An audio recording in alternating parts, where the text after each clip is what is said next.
હોળીના મુહૂર્ત વિશે ભુજ આશાપુરા મંદિરના મહંતશ્રીએ માહિતી આપી।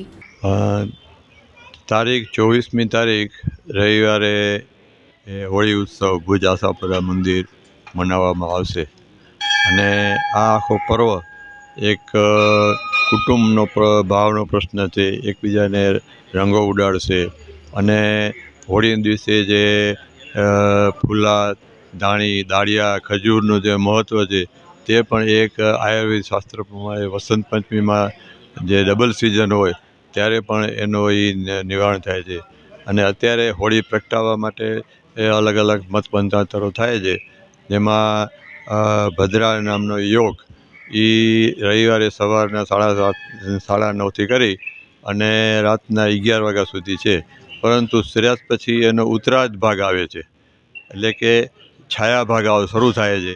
એટલે ભુજ આશાપુરા મંદિરની અંદર સાંજના 7:30 વાગે હોળી પ્રગટાવવામાં આવશે અને અહીંયાથી વર્ષોની પરંપરા મુજબ પ્રગટાવેલા છાણા લઈ અને હોળી પ્રગટાવવામાં આવશે।